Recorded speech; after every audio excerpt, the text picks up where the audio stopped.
And 3 years later, there we are.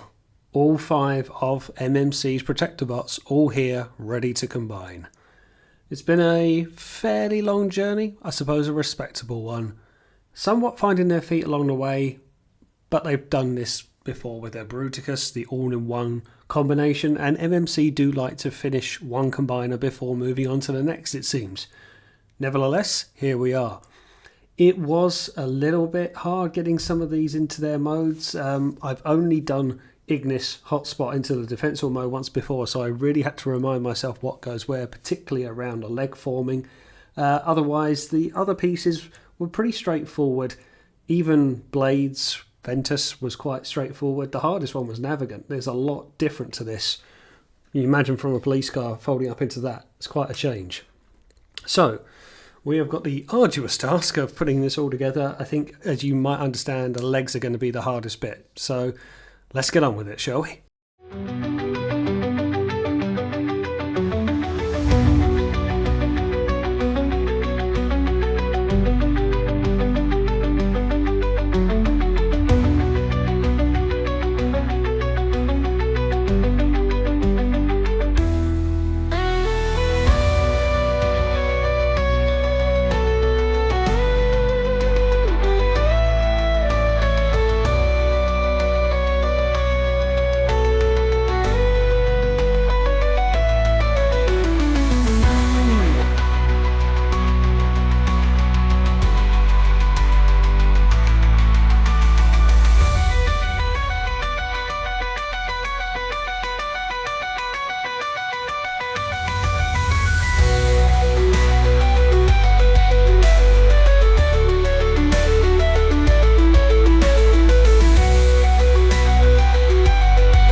And there he is, all combined, all ready to go.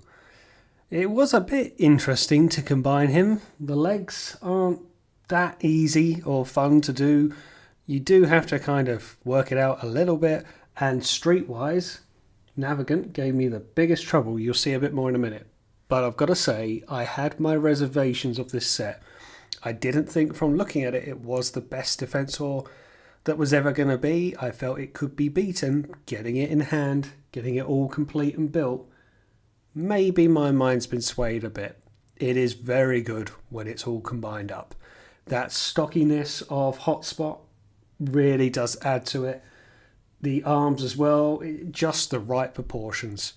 Save one problem that I've said from the start: the feet are too small. I've said that, I can't look past it. The feet are my biggest problem with this. I mean, it's clever how they've been constructed and how they live inside hotspot, but I think they are very temperamental. They're very flimsy, they're very panel heavy, and therefore they can, well, they're not heavy at all. They can clip apart just as easy as they can clip together. So solid feet really would have gone some distance here. But I really, really do like what it's done. So I've attached the guns to the back of it. The guns he can obviously hold in his hand, and I'll show you that more in a second. I just think it gives him a bit more of an armoured look. You might notice they are a little bit tilted inwards. That's to do with the back panelling, and I'm really not sure what I've done wrong there, but it's just the way it's situated. They plug in on square pegs, so I can't rotate them. They're just ever so slightly arched inwards, which is a bit of a shame. I'd like them going out a bit more, but that's probably something I've done wrong. Yeah, very impressed. The hands are really cool, very expressionate hands. Very, very good. Let's try and get in for a closer look. Now I'll show you what I mean around the feet. The peg to get in Navigant, I just don't know if I've done it fully right. I put in the small peg at the bottom, I've lined in the 2 pegs at the top, but even still, like, it wants to detach, it wants to push out from the side, and I don't know if that's just because of the bonnet of the car is wider than the width of it, so it's pushing out. If you imagine the hood of the car is pushing out the side panels because it's wider, and you try and compress them in, it squeezes it all the more. Tricky, very, very tricky. Groove was quite straightforward to get in once you could work out where the standing peg goes, and it actually is a bit more rigid around the back of Groove than it is to Streetwise. Maybe I have done something wrong. I'll quickly turn him around and show you what I mean. I will say he doesn't feel like he's going to topple, famous last words, but you can see that kind of rigid spine. Now here's on groove, it's completely locked in, where if you look at Streetwise, it just wants to bow that little bit, and I've got everything more or less there. I put every connection in its place. I think I've latched down the connection on the back of the foot, if you can see that. I don't know, but Streetwise gives me cause for concern that he's not going to hold the weight so much. Speaking of not holding weight, and I don't know if I've done this wrong, if I move to the upper section. Okay, I realise I did something wrong there to his arm on blades. I didn't have the port in further enough to make the connection, that's why it was a little loose. Never mind. So that now holds pretty well. Let me try and show you some articulation. I really don't know how best to do this. But you've got these heavy combiner ratchets. No drooping as such when it's outward and extended. So that's pretty good. I will say though, it does kind of knock things out of position. So his blades are, the blades of blades are plugged into the hood of blades, and it's easy for them to come loose again. Likewise, the elbow's fine enough. You get very slightly over 90 degree. Wrist rotation is okay partially, but I do like the sprayed out hands. Again, very characteristic hands. And you've got this kind of like, stop what you're doing human hand. That's pretty cool. I like that. We might as well show the gun placement actually, if I take them off the back. So again, these are Hotspots guns, which you can double up as, I was going to say Menasor then, Defensor hands. Rather than a small peg coming down for Hotspot, comes down with the bigger peg that will plug into the hand. And as such. And there you go, there's your Western gunslinger. Now additionally, you can armour him up some more, and that's when these repair bay arms come into play. It's going to be easier if I just show you on the gun itself. So if I plug in the gun there, and you also get to use everyone else's additional weaponry. So we take Groove's side guns, put them either side. I mean, it's a case of you put them wherever you like really, but you can put them wherever they fit, but this is what I think looks best. So there's Groove's side launchers. You also get his gun at the back, which I think goes in like so. I like guns that make more guns. And there you go, that's one super gun combined up. Now, this isn't actually using every gun, which is a bit of a shame. So we have got the kind of combined guns of Hotspot, Ignis, and Groove, which is fine. But we haven't got anywhere for Navigant's gun, I don't think. I mean, there's kind of this, but I don't think that really works. It's very loose. And you've got Medicus's gun as well, and it's the same story. The only place that could go is this gap at the bottom here, which, I mean, it sort of sits and then doesn't. That's a bit of a shame. Additionally, on the other gun, you can use all the Blades weapons in the same configuration. The white guns go on. These are very loose though, so be careful. But you can give him a completely armoured up look. And there you go, all bar of his two gun accessories. There he is, looking very, very armoured. It's a good way of storing everything. It's just a shame I don't think you'll be able to store the guns within Medicus and Navigant, so those two remaining guns, yeah, it's a little awkward. They hold fine, they don't droop. They're largely tighter joints around the plastic here than they would be for the plastic for the guns. They can look a little unsightly, I will say that. I don't necessarily feel the need for him to carry them like this. I think I prefer the guns on his back, if anything. Now let's have a look at that lovely, lovely head sculpt. It's very, very nice the more I look at it. I love the metallic paint on the eyes. I do wish the face wasn't this grey though. It can look a little bit uninspiring, but the head overall is fine, although I do prefer, I think, the second head he comes with, which is this one, which is a much more square head, but to change them is quite easy. So to do so, lift up there from the base of the head, you'll see Ignis's head in there. You peg down the head again and then close up the different face, which clips in at the bottom. And this is a much squarer head, dare I say more tune accurate. I'm not sure which one I prefer of the two. I do like the squareness of the head, but I do also like the first one that came with. I've obviously put on a shouty face. I don't like the kind of disappearing of the grey mouth. That seems to be a theme, but they do also come with different chiseled line faces, so he's got more of a rounded jaw there you can see on the square head, and the alternative faces that he comes with again have this same chiseled straight line jaw versus a rounded jaw. So you've got options for two flavours of Defensor. Do you want angry face or do you want placid face, depending on what jawline and what head you want. I think I remember trying this from before, that only certain faces go with the same head. You can't mix and match, not that you really would. Yeah, I'm really not sure which mode I prefer. They've both got the same blue painted eyes. I think I'll try and keep that one on though for now, and just try and keep them a bit more used to it. I really don't know. I really am not sure which mode I prefer. Now, I don't know if people remember this, but there wasn't a chance for an alternative neck design, and that's what I've got here. Now, I don't think other reviewers have picked up on it just yet. It was shown on a design, but the instructions don't tell you how to do it. So I more or less just fiddled around with the ladder of Ignis, separated the ladder in a section, if you like, because this is what houses it. The ladder remains down here, and this arches over, and there's these tiny little pegs just there at the tip of my finger, and they kind of latch in onto a groove. I really kind of made it up as I went along, because there's nothing to the instructions that say it, but I remember seeing a production shot that you can have it this way, and I really quite like it. Now I've done it, I don't know if I would keep it that way, and it doesn't remove the way of sticking the guns to the back, but it might make it a bit difficult and a bit obstructed to do so. But I like the kind of high collar neckline. I think it works quite well, and I'll put in a bit of a closer camera angle shot so you can make up your own mind. But it's another way you can store it. It's just a shame that looking through the instructions of Ignis that it didn't seem to show how you would do it. I kind of just worked out that it was the only thing that could reach around and get over the top of his head, so it must have been that. But I ended up making up my own way to do so. For the sake of ease, I've gone back to this head and configuration. So let me show you some of his articulation. So there's good transformations all the way around, but I'm not so sure about some of the tabbing in on blades, and again, stuff can come a little bit untabbed. I would show you a full 360 round, which he can do, but he'll hit the top of my light box. But he can go a full 360. Shoulder movement all the way up.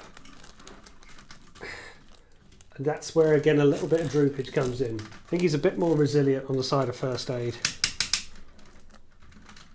There you go. Fully arched and in place. So yeah, I just think it's blades that kind of lets the side down on that one. Elbow articulation. I think it's a bit restricted when it comes to first aid.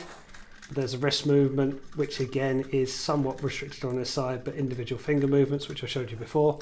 Head rotation can look up a bit, can't look down much unless you really push in his chin, which I think that's a bit of a shame. They could have done that a bit better. Left and right, but he does start to like bump into himself a little bit. So I think head articulation, neck articulation could have been a bit more. Very good air crunch, and he almost balances on full click, but not quite. You can see the angle I've got him in, and he still holds it. Considering I don't like the feet, everything's holding support there. That's quite a bit of a degree of rotation, so he is holding position. Waist rotation, but he'll start to bump into his own hip skirts. It's going to get a bit meaty now. Leg articulation all the way up. Just over 90-degree bend there, to which he'll get a side stance as well, but not too much in way of ankle tiltage.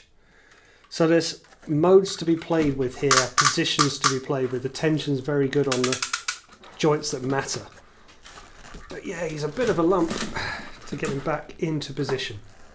But I will say he balances quite nicely. There is toe tilt, toe articulation, but that's more for balancing these two little stubby feet. Just wish they were a little bit more. And again, I'm not so certain about the strength of Navigant when he's all decompressed like that. Okay, well, I've had to come all the way into another room now because there was no way I was going to combine a comparison in the same light box. So let me show you at least two combiners to give you a sense of scale. Here he is alongside Hasbro's Power of the Primes Predaking. Now, this has got the upgrade kits to it littered throughout, but I am really surprised how close this is. And it's completely by chance. There's no way that MMC would have said, you know what, we need to make something that scales with a Titan-sized combiner from the Hasbro line. But my God, does that work really, really well. It can say that this looks a bit outdated by comparison, but still, I'm pleasantly surprised getting these two together, how close that is. And I thought it would be about this size, knowing that MMC don't go in for that big MP combiner scale, but that's very interesting. These two look very cool together. And to show you what I mean about MP scale, here he is alongside Fans Toys Ethereon, a true masterpiece scale combiner. This is night and day difference. It really, really is. It's kind of the next tier up almost It feels a bit of a disservice to say that to MMC, but they've done a really good job with their Defensor. But this has got all the die cast, all the bells and whistles, and of course parts forming elements, no all-in-one feature here. But yeah, they both look really good in their own separate ways. It's a bit of a shame to put those two side by side. And we'll finish off with some other comparisons. Here he is alongside Magic Square's Heavy Gunner, their version of an MP scale brawl. So this is going to be quite telling as to how these two are going to shape up come the end of it. I think Magic Square will still be taller, but not by an awful lot. But it is quite nice how he sort of towers down and looks over him at the moment. Again, how these two are supposed to be nemesis, the two teams. And alongside Takara MP44 Optimus Prime. That is probably right, but again, I do feel that this is a bit more chug scale than anything else. That's what he looks like against an MP scale. Not a million miles off, and it is a very good look, but you can see when you get some of the bigger Masterpiece spots, maybe it's just that ever so slight out of touch. And just with a chug figure to hand, here he is alongside Kingdom Cyclonus. See, that's where it's much more in scale. So MMC going, I still say Masterpiece, but very much a low end of Masterpiece, but it's much more in keeping with a larger chug scale bot than, say, a bigger Masterpiece bot. So what is my view on Maximus Decimus Meridius? Husband to a murdered wife, father to a murdered son. I do like him a lot more than I thought I would. I really didn't feel the all-in-one feature was going to be for me, and I thought there was things about it I felt looked a bit prototypey, a bit unpolished maybe, but getting it in hand, getting it all combined. I mean, combiners are cool. Combining combiners is cool, but this has got a nice bit of magic to it. But I will quickly touch on the negative things about it. I don't like that when you mess with it, things come untabbed a lot, particularly around Blades. Blades, whilst I like him, you saw my review on him, I didn't think he was all that, and he is a bit flimsy. It's not so much the blades of Blades, well, it can be the blades, but things like the head as well, the arms, the elbows, and Navigant as well. Again, I'm not certain I've got it right, but you can see the kind of collapsed nature of it. It doesn't take much for him to come deconstructed. Same around these kind of sector pieces around what is Ignis's arms, making a torso. If you try and move the arms, because they're such tight ratchets, you get them moving. Don't be surprised if they untab. It's nothing that can't be retabbed, but it's again the same around these hip skirts around the back. If you move the legs, it can knock them out of position. So the all-in-one feature, my first experience of it with this bot, I didn't go in for their Bruticus, and it's impressive. It is impressive. I think it could have been better if they had a faux torso, a faux part, a faux something.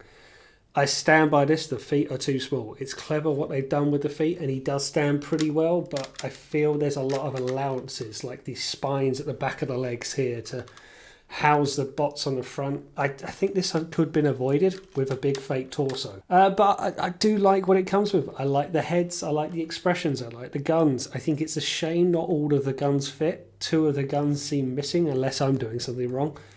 But broadly speaking, I really do like it. It has got quite a nice proportion and build to it, even if it is on the smaller scale of Masterpiece. As you saw with the comparisons, he's much more in keeping with the likes of a Predaking from the Chug line than he is with Fans Toys, maybe Toy World, Kang Toys, or anything on a larger scale of Masterpiece. The hands I really like. They're very expressionate. I like the wrist movement at the front so you can get that kind of stop or force field effect. I really do like the fact you can bring in the collar as well, even though I'm working out by winging it that that's how you do it. It doesn't say so in the instructions. And I would have liked the face to just not been that grey, maybe an off-white, maybe a similar white to what was used on Groove. Maybe not the grey that kind of matches Navigant. I don't think that's an attractive colour. But the ratchets are good. I did have a bit of an issue getting the arms tabbed in and staying in. Once they locked in, it's a bit of a tough port. I think we're getting past issues with combiner ports though, just generally speaking. Tolerances are pretty good, quite strong ratchets on the knees, very strong ratchets. Again, my only issue is you end up knocking things out of the way when you're trying to get into some poses, and there is posability to be had here. But do I think it could be bettered? I think for the minute, right, let's have a look at where we are. If I'm right, there's still the Combiner Wars one out there. There's the upscale knockoff Combiner Wars one, a fourth party if you can call it that, which is just the same but considerably bigger. There's Make Toys with theirs, and then there's Generation Toys, which also goes into Yes Model. So if I'm right, including official and third party, there has been 5 offerings of Defensor on the market, and I feel this leads the line of the 5. I do think it can be bettered. I think X-Transbots Fans Toys or even someone else could come along and nail a masterpiece scale G1 Defensor. But I think this does the job for now. If you're in for the smaller scale of masterpiece, then it's a recommend. Even if you just want to have 5 individual bots and see what it's like combined up, then it's a recommend from me. But I do think someone like Fans Toys will come along one day. They'll do a faux torso of some kind. We'll see how their Devastator goes. And it will be a similar build to this, but considerably bigger and considerably more die-cast, but also considerably more expensive. I do think there is maybe a bit of light tolerance issues here and there, just little wobbles here and there. But it's bound to happen when it comes to combiners. Not everything is completely rigid enough to hold a pose. This guy holds enough poses to keep you interested, to keep you entertained. Are you not entertained? I like the fact you can store a lot of the weapons. I like the accessories and how easy it is to apply them. Just a couple of things I maybe would have liked a bit more. And hopefully, as they did upgrade kits for the feet for Bruticus, it will come out in the fullness of time. There'll be upgrade kits for Defensor as well, and I will be picking those up. But 3 years, this is my first all-in-one feature. It's commendable, but it's not something I'm in for. I'm happy for faux parts, even if they have to live in a box for 3 years or so until the job is done. But it does depend how you want to display them. The beauty about this set is you can flip them back and forward as you like, and you're not going to have pieces lying around, save a couple of guns. But I think they've done a really good job, and for now, this possibly is the best Defensor on the market. And based on this, I give this 4 Rodimus Star badges. Very, very nice. Very, very impressed with it. But again, the all-in-one feature is not for me, and it doesn't set you apart to do so. If it absolutely nailed it out the park, and maybe if it was a tad bigger, I do like the larger scale of Masterpiece, then maybe I would have given it the full 5 stars. But I do really like what it does. I think it could have come with maybe a couple more expressions on the face. I would have liked it if the mouth was coloured in, perhaps. I'm being nitpicky on things. But broadly speaking, it's done a very good job. It is probably leading the line of Defensors out there. And if you're a fan of MMC, who I've said before do more hits than misses, then it's definitely a worthy pickup. And there we go. That is my review on MMC's Maximus Pro, their version of a G1 Defensor. I'll stick some photos up at the end. Thanks for watching. Don't forget to like, share, and hit the subscribe button, because I will see you on the next one.